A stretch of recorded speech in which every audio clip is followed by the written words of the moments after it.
I'm delighted to say we've got Professor Nick Crafts with us today to talk about on the topic of returning to growth. Nick will be familiar to many of you. He's a Professor of Economic History at Sussex University and he's done stints in roll call of impressive institutions, most recently Warwick, he's done Oxford, the LSE, Berkeley and Stanford. Some of you might have even read his latest book from last year, which distills a lifetime of research into British economic history into a very manageable, condensed version called Forging Ahead, Falling Behind and Fighting Back. And I think we'll hear a lot of the kind of themes that come out of Nick's book in what he's going to say today. I often think that when we hear about debates about productivity and economic growth, particularly in the UK context, it's always very much focused on this year or maybe, if you're lucky, the last 5 or so years. And whenever you hear from Nick, you get a much broader sweep of hundreds of years of economic history. He paints on a much bigger canvas, and I think that holds huge insight for where policy might go next. So Nick, we'll hear from you for about half an hour or so, and then maybe open it up to a bit of discussion and wrap up at around 2 or just after that. Okie dokie. All right, I've probably got more slides than I can actually really talk seriously to, and depending how the time goes, I may skip through them. People I know like to interrupt, so within reason, please do. If I don't want to deal with it, I shall just say, I'll move on. We'll park that for a little while, something of the sort. I'll try and come back to it, but need to stay on my theme, I think. So returning to growth comes with a question mark, and really the background obviously is that we've had very little productivity growth now for a long time. And I do actually think it's a puzzle. I think that phrase, I don't come with a complete explanation, I come with some conjectures. But the phrase puzzle seems reasonable to me.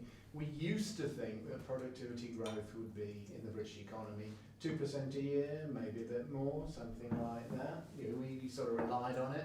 All our fiscal projections sort of embodied that kind of assumption.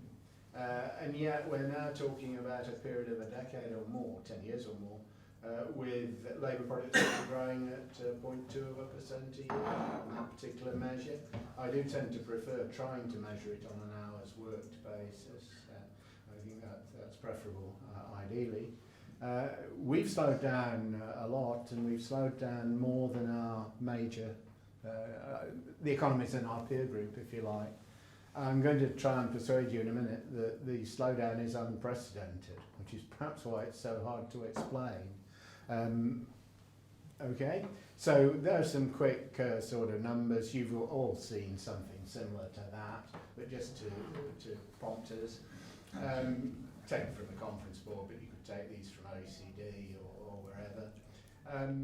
Taking the pre-crisis period to be the mid-90s to 2007, we do see that UK growth, 2% just over in labour productivity. Not matching the United States, but actually looking quite good compared with our European colleagues in that period. The 07 to 18 period, notice the hit that the UK took or takes is considerably bigger. It's about 2 percentage points per year, whereas France and Germany, about 1 percentage point per year. That's starting to add up to quite a lot, even after 10 years. US is intermediate between the two, but even there. I did do some sums last summer, and I don't know if it's still true, but within the OECD, I think I could only find one country that looked worse. Finland, just in case you wish to know.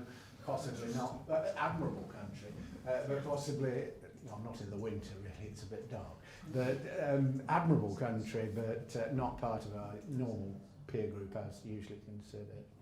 Okay, some of you may or may not like this, I don't know, but I often dabble in growth accounting, so for those of you who are familiar with this technique, this is perfectly conventional growth accounting.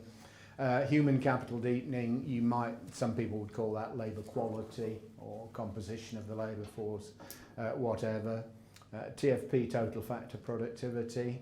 Y upon HW is now labour productivity in the right-hand column. So there's that slow labour productivity growth in the last period. It looks very pallid compared with history. We notice that it probably doesn't come from the human capital deepening component. It comes from capital deepening and especially TFP. So the thing which really stands out over those years through to about 2015-16 is that total factor productivity is actually negative. Total factor productivity growth, I should say, is actually negative and seriously negative. That is a massive hit. I do not think there's a precedent for that.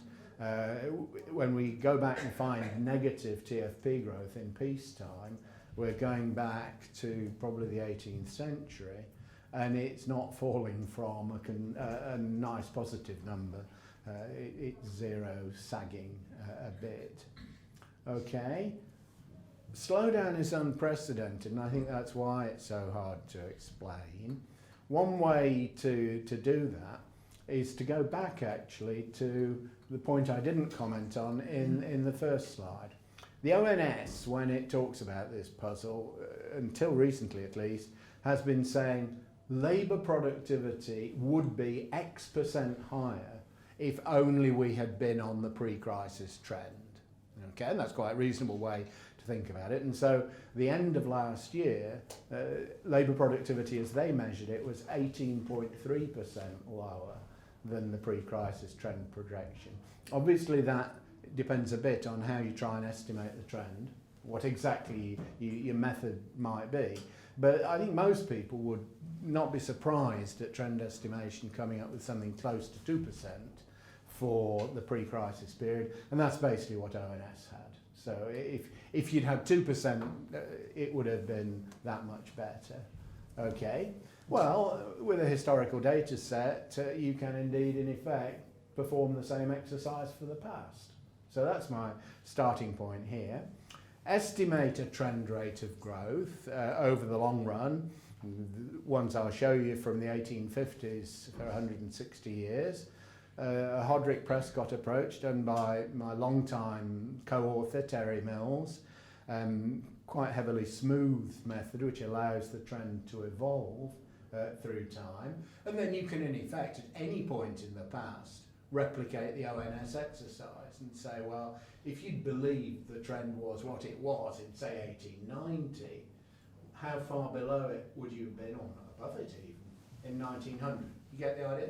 And so you can just plot that through time. We get a similar result to ONS after 2008. But then the next biggest fall in that data set is only about half what we've seen recently.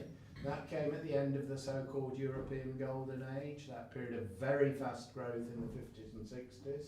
If you'd been expecting that to continue, you'd have had a nasty shock. But in the Great Depression, after 1929, 10 years on, actually GDP is only about 5% below what you would have guessed previously. Okay, so, whoops. There's the labour productivity growth sketched through time.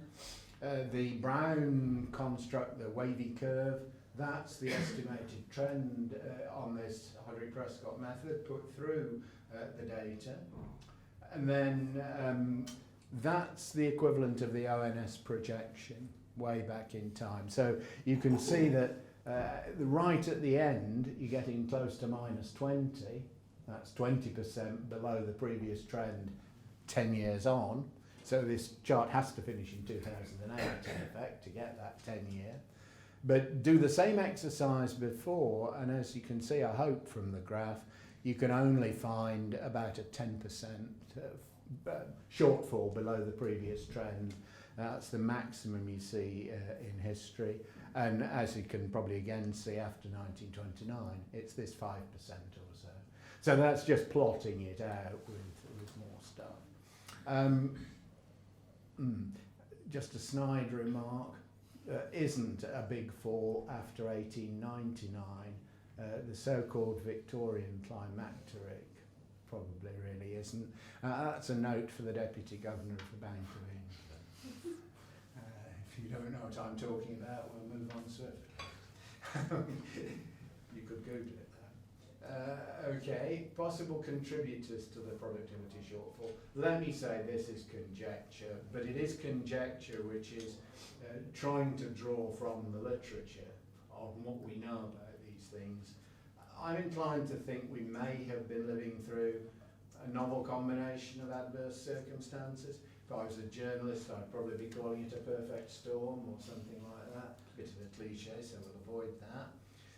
What do I think might be the contending culprits? Well, I think we know from lots and lots of empirical studies, going back to the rather popular version of the historian's story in Reinhardt and Rogoff. You probably remember that book from a decade or so ago.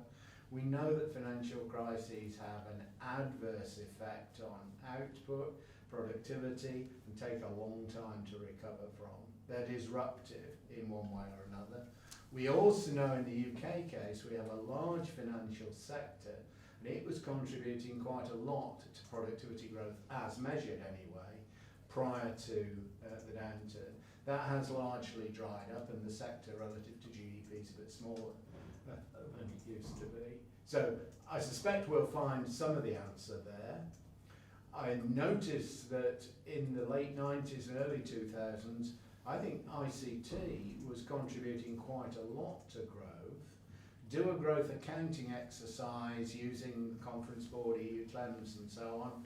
That contribution starts to dry up, even a bit before the financial crisis. And that, I think, if you accumulate it over 10 years, is a non-trivial effect. It might even be nearly as big as the financial crisis. And then for the recent past, and I think this is presumably only the last 3 years or so, I tend to think Brexit is probably having an adverse effect. There, I'm drawing on the estimates of Nick Bloom and his colleagues at Stanford, which got quite a lot of publicity earlier this year, done with the Bank of England, which is basically about the productivity effect of Brexit. And it comes with a range. They say range is 2% to 5%. In a sense, you've almost over-explained it with those three things.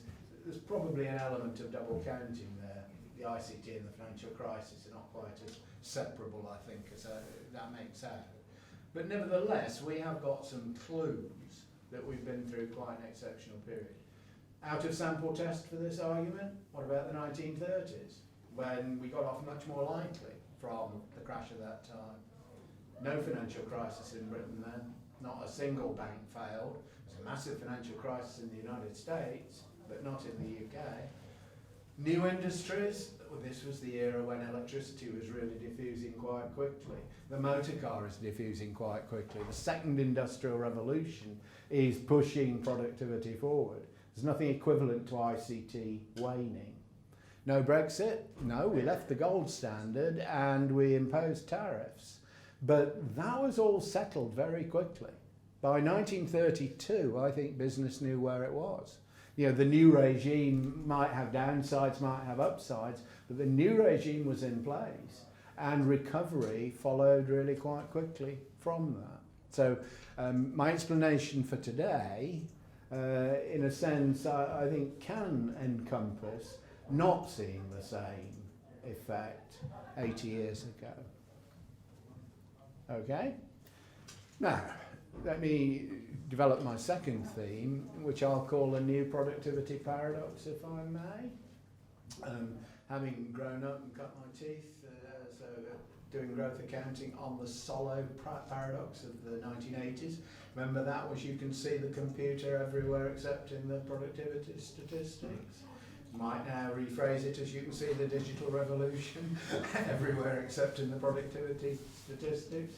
Maybe it's a similar problem, incidentally.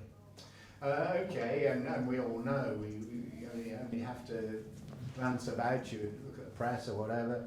People are exercising, I think rightly so, about the prospects, the hopes for, the fears about AI, robots, etc.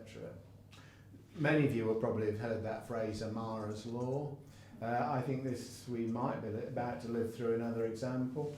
Amara's Law, yes, you can Google it by all means, and you'll approximately find it saying that we tend to overestimate the effects of a new technology when it's first mooted, and then we go through a phase of underestimating it as it doesn't deliver immediately. And then actually the outcome's possibly a bit between the two, something like that. Okay. Well, if we've got this new paradox of exciting technology but not seeing it in the productivity statistics, what are the possibilities? Well, one is that these technologies are actually no good at all, or not no good. They will have a minimal economic impact. This is Bob Gordon, who's been dining out on this story, one version or another, for about 30 years. I heard him give a seminar in the 1990s in which he said that actually the developments in word processing since 1986 were irrelevant to him because his brain couldn't work any faster. And he was quite happy with the early 1980s PC. I think this is the grumpy old man theory of technology. And I think I'm allowed to say that because I'm pretty old and I have an ability to be very grumpy on the right occasion. I'm not sure that Gordon has a lot to show to offer us evidence for that argument. I think it's much more an assertion. And I think incidentally, it's a topic for another day, it rather exaggerates the impact of the great inventions of the past. So I think it's looking to a discrepancy which is probably overstated. The second bullet there, I think, does deserve taking seriously, but we need to make one key distinction. Brynjolfsson, of course, is very keen on the idea that the new economy is going to deliver loads. I do think we mismeasure economic growth in the national accounts. I think we mismeasure it quite seriously. Arguably, you could construct a case that growth today is about 1% a year more than we measure it in the national accounts. That's a guess, but that it's a non-trivial number, I think there's a reasonable case for that. But with my historian's hat on, I have to say, I don't think that's new. We've mismeasured growth in the past, and for similar reasons.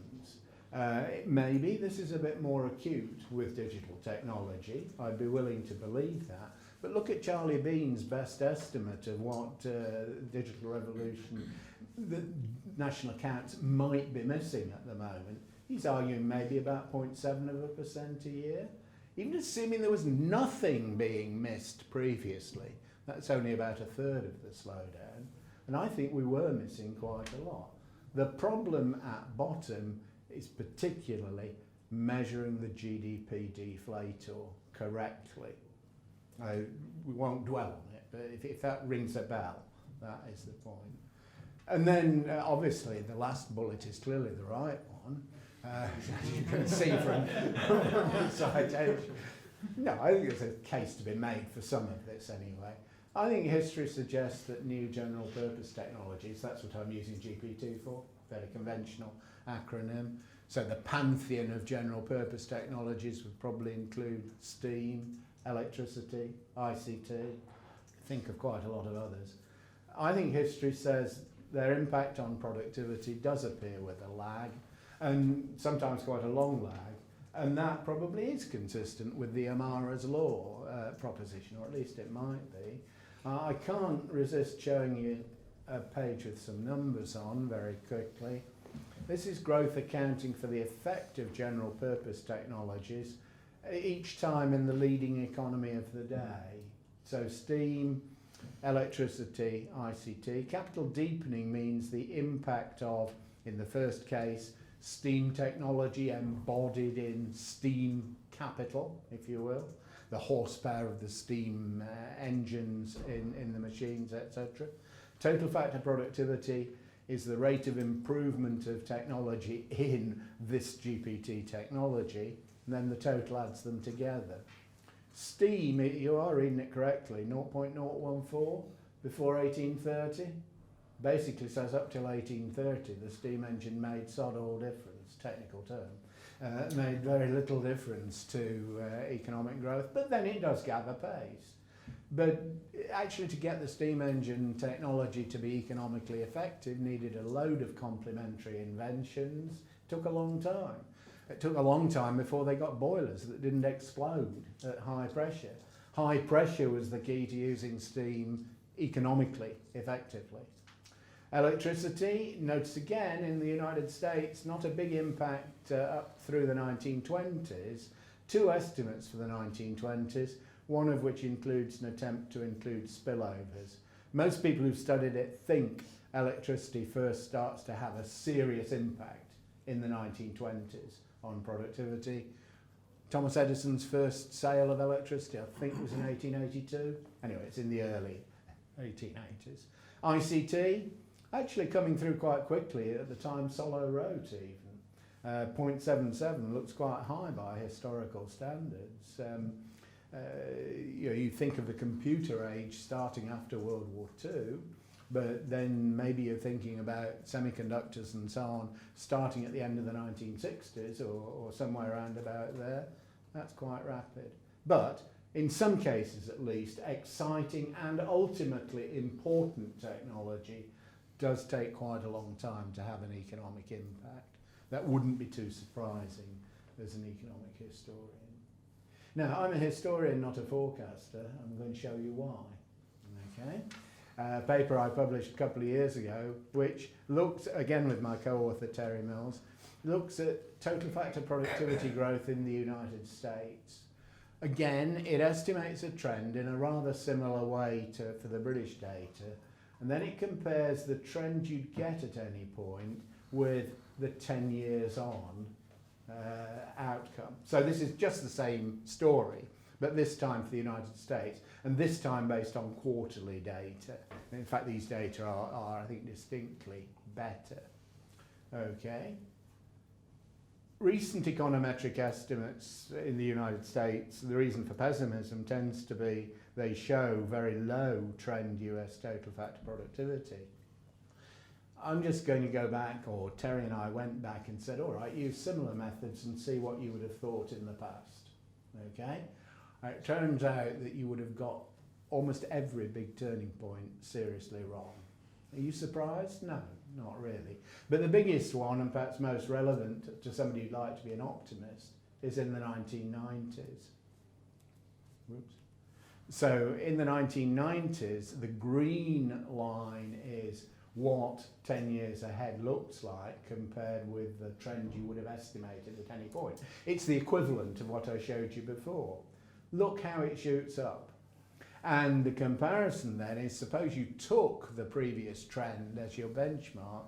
Depends how you want to construct the trend. There are a couple of alternatives, the red and the blue lines, blue curves, but they're basically showing the same thing. The early 1990s, looking backwards, you'd have been spectacularly wrong. There are some other points on that graph where you'd have been spectacularly wrong. But in other words, econometric trend estimation does not forecast future TFP growth very well, necessarily. And one of the reasons is it's basically historical. It's looking backwards.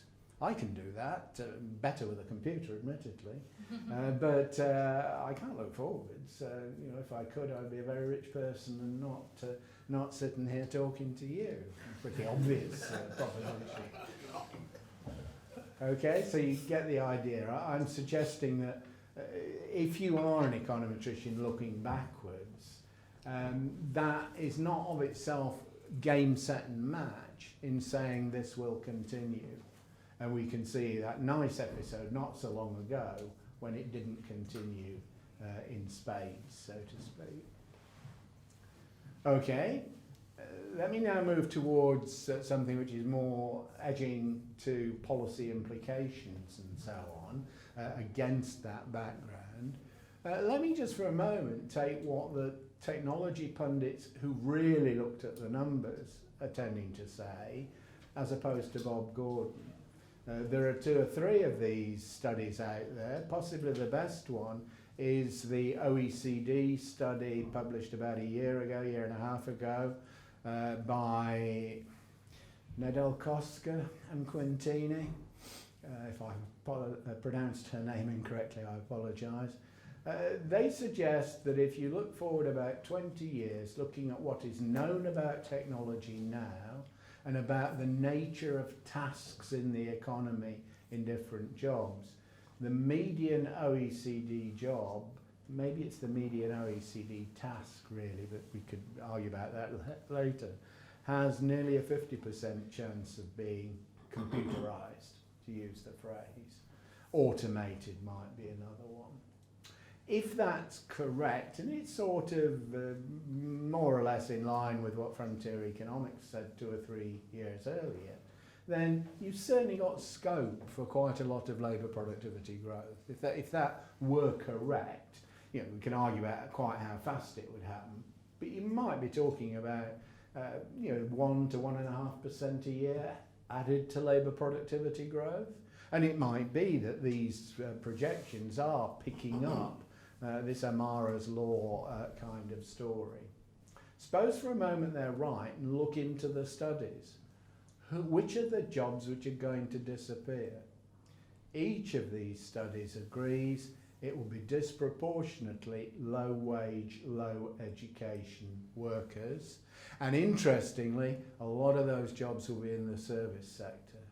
I used to give talks to school children in Coventry, the teachers like this, along the lines of the Coventry employment market isn't that great, a very good idea is to pass your exams well and leave. Nevertheless, if you don't, you can fall back on the fact that the non-tradable service sector will have a lot of employment for dummies like you. It wasn't put quite as crudely as that, but that was the sort of message which the discerning school child would have picked up. I think what these studies say is those jobs which we thought were protected maybe aren't so protected if the technology can deliver as is thought. Okay, so if there is a lot of job displacement, then the first thing I think to say about policy is policy towards the labour market is key. Because the only way you'll realise the productivity effects in GDP is by redeploying the workers, or at least fully realise them, is by redeploying the workers whose jobs have gone, not by translating them into economic inactivity or unemployment. So you need to say, I freed up some resources by using this new technology. Now I need to put those resources back to work, back to use. In crude terms, I think that puts a very high premium on a flexible labour market. And it essentially says that some of the standard recipes, which would be meat and drink to the left behind voter, will actually make things worse. This is not a technological shock that will be well addressed by employment protection being increased a lot, for example. So taking full advantage of these technologies, labour market adjustment is key. And it's also important that we pay attention to absorptive capacity. This is saying we get the technological progress through its diffusion. Diffusion implies it is adopted reasonably quickly and effectively. We need to have a business sector which is good at doing that, that has the right human capital, that has the right ability to rearrange its labour force as required without it being hugely expensive to do so, and so on, which does the R&D necessary to absorb the technology, not necessarily the R&D to invent completely new things. That is a serious misconception that many people have about the role of R&D in the economy. As the jargon has it, there are two faces of R&D, original invention and helping diffusion. That second face is important. Okay, and I think it's often underappreciated. It's not rocket science, it's human capital, probably. If we think that these technological changes are skill biased, and that's really what I was saying about the disproportionate hit on low education workers and so on, one of the things we could think about is that that in effect almost certainly increases the dispersion of worker productivity across the economy. That leads me to invoke a study written by my old colleague at LSE, Chris Pissarides, who basically won the Nobel Prize for this kind of work, as you probably know. A Pissarides type model of the labour market is about searching for jobs, matching demand and supply in the labour market and so on. In a paper in the Economic Journal 20 years ago, he has an excellent simulation model of the differences between an American-style labour market and a European-style labour market. With skill-biased technological change, the American-style labour market works much better. The American-style labour market has lower unemployment benefits, less duration of unemployment benefits, and much less employment protection. That is a message which will be most unwelcome. Okay? And that goes to suggest, I think, that the politics of achieving the potential of productivity can be very difficult. Okay? That's not enough. Flexible labour market, but I think you do need ALMP, active labour market policies. That's to do with retraining of workers towards getting a more appropriate portfolio of qualifications in the labour market, that sort of thing. So I didn't want to leave it just with the Pissarides model, but I think there's an important insight there. Actually, I think the UK may be a bit less exposed to skill bias of technological change than many of its peer group. Tends to actually employ the lowly educated quite effectively today compared with other countries. It's got fewer than the worst cases of low educational attainment. Employment protection is quite weak in the UK, as we probably all know, and we don't have a super high replacement rate. Replacement rates just for an example family, incidentally. Okay, let's just touch very quickly, because time is ticking on fast, on Brexit. Let me just make one comment here about when we joined the EU. I think it's appropriate to remember it actually was part of the Thatcher experiment. Obviously, actually, it happens before she takes office, but in the 1975 referendum, there she is with that lovely jumper. You've seen it? Yeah? Beating the drum, we must stay in. Who was the most vigorous proponent of the single market in the early 1980s on the way? We were. And in particular, it was a Thatcherite project originally. I've done some work and other people have. I'm inclined to argue that joining the EU did raise productivity by an appreciable amount. Not super huge. Perhaps productivity after 10 years is a bit less than 10% higher than it otherwise would have been. So this isn't an elixir, it isn't totally magic, but it probably did have a positive effect. And it did so, amongst other things, by increasing competition in the economy. I think that's probably its biggest effect, in fact. And as we know, current estimates of Brexit on GDP are showing negative.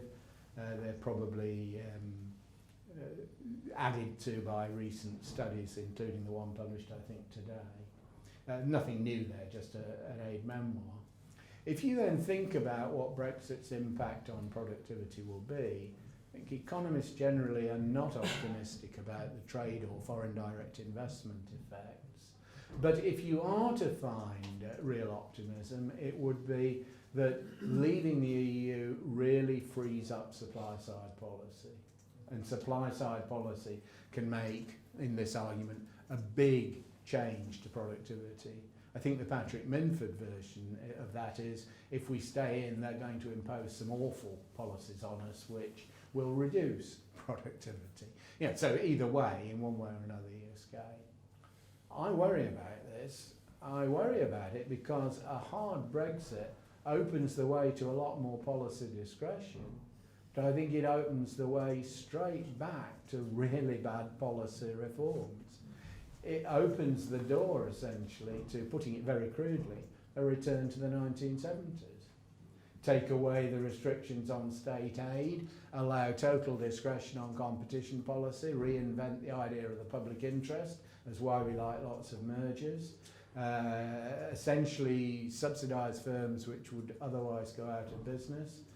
Those were not good for productivity 40 years ago, so I would worry about that. And the sister slide here, if you do want to raise UK productivity, what sorts of things might you concentrate on? I don't have a list of policy proposals.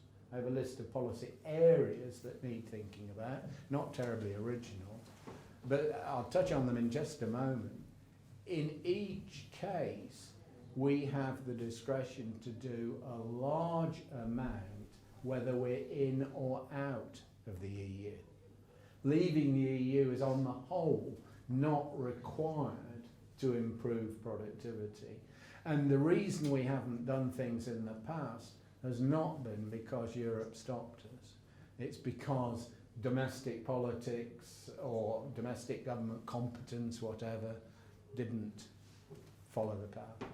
So, areas of concern, it seems to me, include that we don't do a lot of R&D in the UK, and in general, government probably does too little to address market failures in innovation. Our education system clearly still has big issues to address in the side of skill formation. Maybe this is education and skills, if you want to put it slightly differently.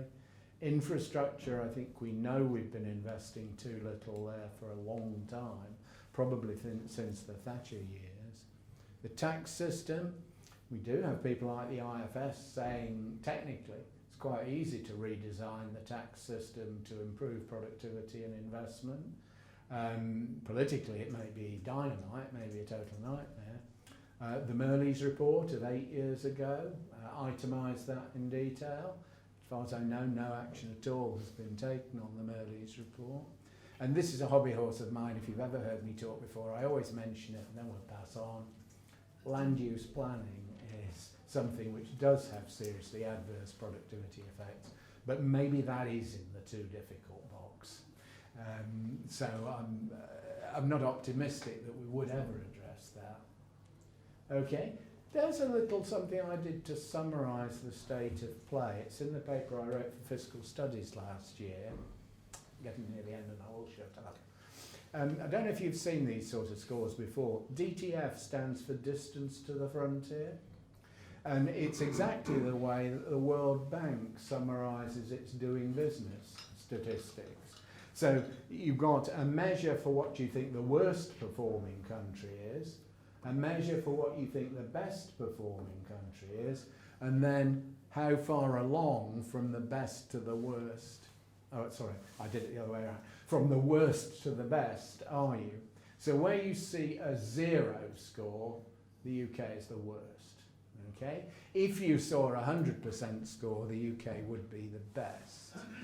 We don't do that, but we do score pretty well on some things. I restricted the sample here to OECD countries. In other words, it doesn't include emerging economies or whatever. And in fact, old OECD countries, so it doesn't include Mexico and so on.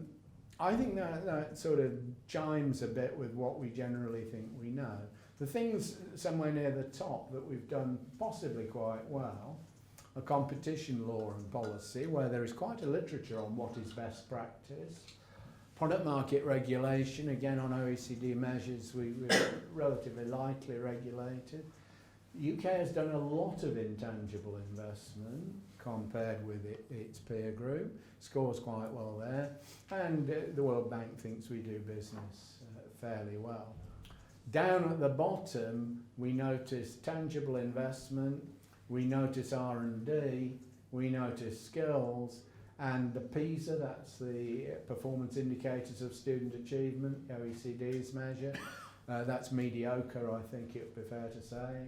So it's somewhere near an average score. And surprisingly, depending how you want to measure it, on an effective tax rate basis, It's not clear that we have the best corporate tax regime either. I think that goes with some of the things we'd expect about positives and negatives of what we've been doing in policy and supply side terms. Management quality, that's the Bloom and Van Reenen measure, which some of you will be familiar with. Management still shows up in their sample in the UK as sort of okay, but nowhere near top in class on the way they measure it on management practices. The industrial strategy, that's that white paper of 2 years ago now, I think it is, end of 2017. I think something I like about it is it doesn't say the economy was totally failing before 2007. That'd be a very silly thing to say, and I think there's a real danger if you take that view of sort of baby in bathwater kind of stuff. Along the lines I've suggested might be priority areas. That white paper does promise increased support for R&D. It embodies a reform of technical education. I'm not an expert. It says some interesting things. It promises and over-promises to increase investment in infrastructure. Doesn't say anything about the tax system, or surprisingly, anything about land use planning. I think generally speaking, it doesn't really take the diffusion issue seriously enough. And I'm a bit unpersuaded by the idea they have of sector deals, and I ran out of space before writing something about grand challenges. Okay, summing up, last slide. Returning to productivity growth, what are the things that I've said? I've firstly said that I think TFP growth, which is at the heart of the matter, in fact, is quite unpredictable. Secondly, I do think we could improve policy, in principle at least, but for a return to some really strong productivity growth, I think we do need technological progress to gear up again and to join in. So technological progress is quite important, at least in the medium term. I've argued rather crudely that Brexit is probably part of the problem rather than the solution. And with future political events in mind, I'm not myself keen on a return to the 1970s. I think I'm the only person here who's old enough to have lived through it. And I warn you, it's a country you wouldn't want to return. Okay. Okay, that's it, Ian. Great, thank you very much. Well, look, we've got about 10 minutes to open up for broader discussion. Maybe I'll kick off, Nick. When you went through those general purpose technologies and you looked at steam and electricity and other things, you kind of painted a picture of a very slow to get going, drawn out impact on productivity growth over hundreds of years almost. And then the ICT revolution, you get this kind of real spike, late 90s, early 2000s, drops away again. But also the scale of that seems to be much bigger. In the ICT impact seems to be doing almost all of the work over that period, or it's the biggest single thing. Whereas steam and electricity, on your figures that you had up there, are only a small part of what all the innovation was going on. So it seems like that sort of paints a picture that recent economic growth has been quite monoline, very much reliant on ICT, not much else. And I just wonder whether that's kind of Gordon-esque in its kind of pessimism, in the sense that if you hadn't had that late 90s, early 2000s boom, actually we would have seen this productivity slow down happening several decades ago, and not much optimism. So I don't know if that characterisation is fair. One or two things.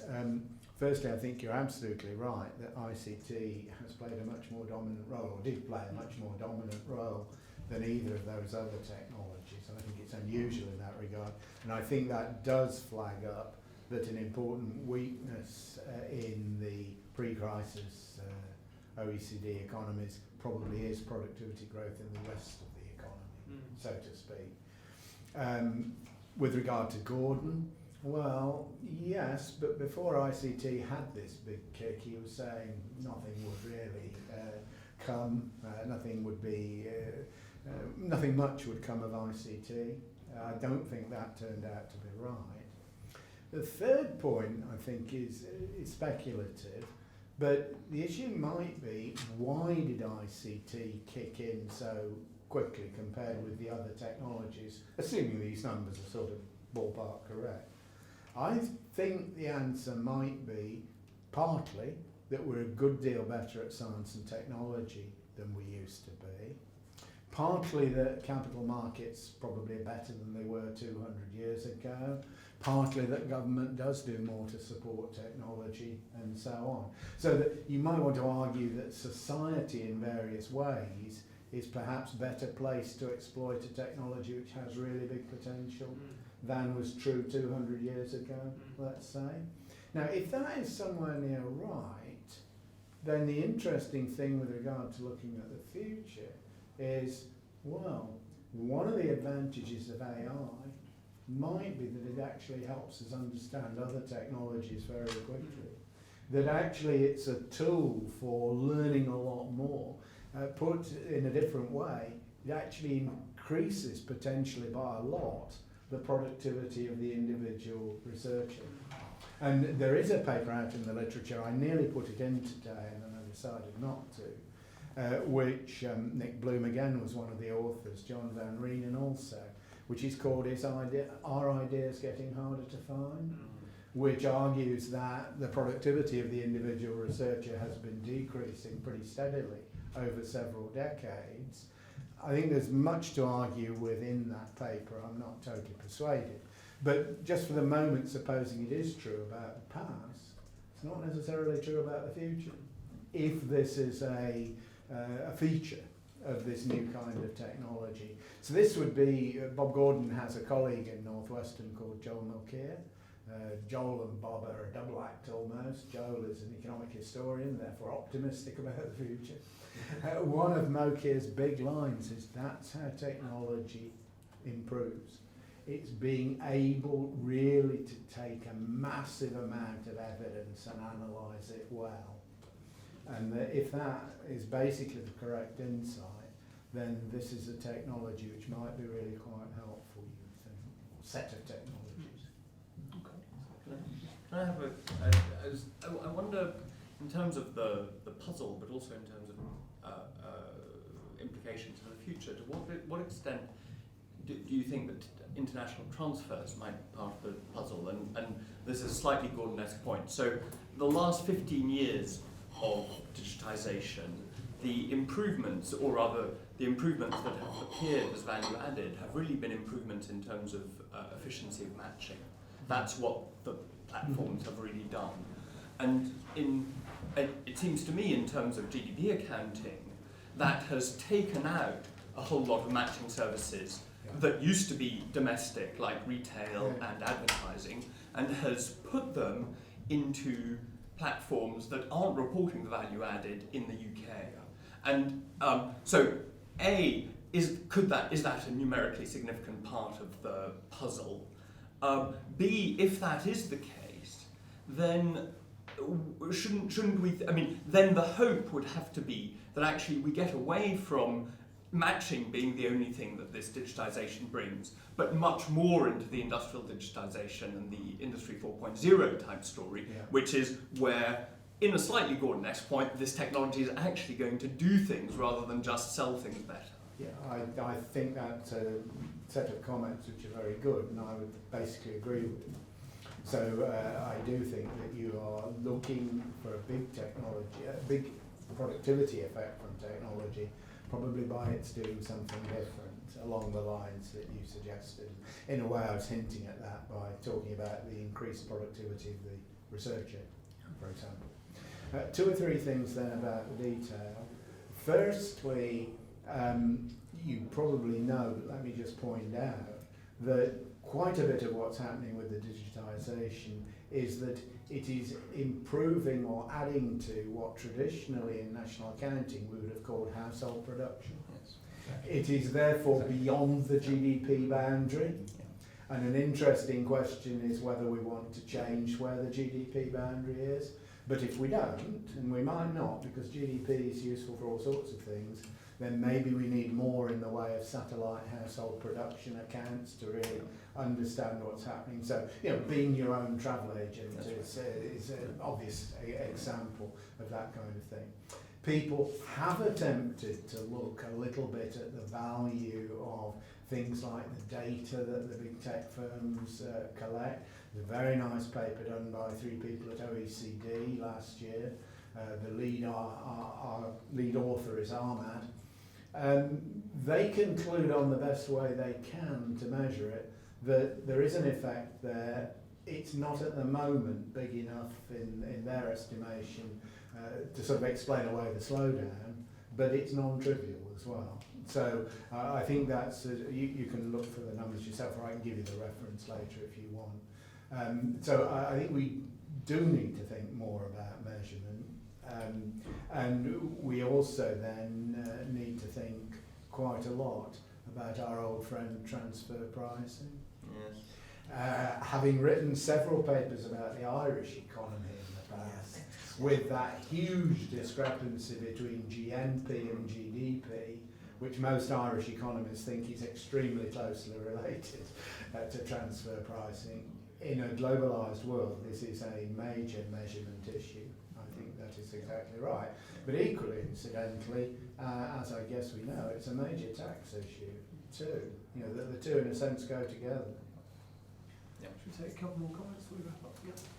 In your book, which Ian was mentioning, you talk a lot about competition policy, the failure of competition policy recently as being a sort of unmentioned cause of productivity puzzle, with a lot of problems with sort of market concentration and superstar firms.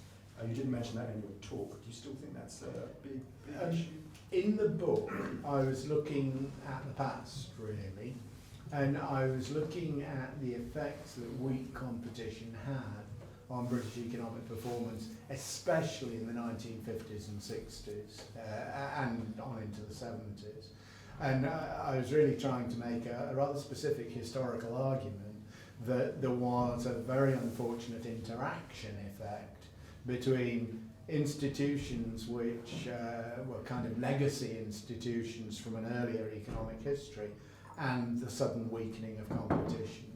And that basically explained, in my story, quite a lot of the trade union problem, industrial relations problem, call it what you will, that most of you are too young by far to remember. But I also said that it interacted quite badly with corporate governance as it then was amongst at least large British firms.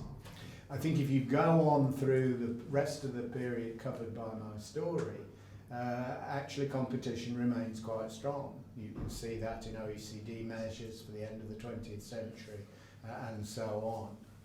Do think we have a new competition problem potentially, which is to say that some of these digital technologies, the superstar firm and so on, are generating, I suspect, really significant market power. And we can see this in a big way in the United States. There have been a whole slew of papers about the reduction of competition in the US, where incidentally, something I think we haven't followed suit, most of those papers are also fingering weakening antitrust policy in the last 30 years or so. So there is a technology story there, I'm sure, but there's also probably a regulation story or law story or whatever. I think that's a very important area to keep an eye on. But it probably didn't matter too much for my story today. One last question. Yeah, I was first of all, just a comment, and of course some of those sectors are actually tech sectors like internet service is one of those where if you look at or mobile telephony or something, you look at pricing and competition differences. My question was, or my point was going to be about the relationship between investment and productivity. Yeah. So if you look at more capital intensive sectors such as manufacturing, which I'm interested in at the moment, we've seen massive reductions in levels of investment for a variety of reasons, which I'm sure Brexit has got quite a lot to do with it. I mean, what's your view about relationships between investment and productivity growth? Is that a key part of this picture, or Yes, I think it is, for several reasons. One being that actually, although as an academic exercise we can split up investments contribution from TFP, in the world out there they're actually rather more intimately related. So what I showed you is essentially an accounting exercise. First obvious point to make is that technology is usually, to some extent at least, embodied in some form or other of investment. And so if you're not investing, you're not, as it were, embodying the technology in the most recent vintage of capital, putting it in sort of jargon terms. And I don't think it's something we should be particularly proud of, to be at the bottom of that league table for tangible investment. That said, I do take the point, 2 points as quite worth bearing in mind. One, Jonathan Haskell's continued emphasis on intangible capital as an important form of investment, I think is correct. Actually, when we make comparisons taking both sorts of investment, the UK is not quite so bottom of the class. So intangible capital includes investment in brands, it includes investment in skills, or some sort of skills. It includes software, it includes R&D, and so on. I mean, bits of what it includes make me a bit nervous, actually, in terms of whether all this is productive capital. But nevertheless, even leaving that aside, I think there is a fair point to be made there. So we shouldn't perhaps forget that we do seem to invest quite a lot in intangible investment. Right, we're at pretty much just over our hour, so we probably better call a halt to it there. But Nick, that's been really fascinating. Thank you for a really interesting talk. There's a lot for us to pore over in those slides and chew over as well. And for those who haven't already read the book, I recommend doing so. And please disseminate the slides as you wish. Yeah, we will do. Yeah. But great, thanks very much, and let's thank you.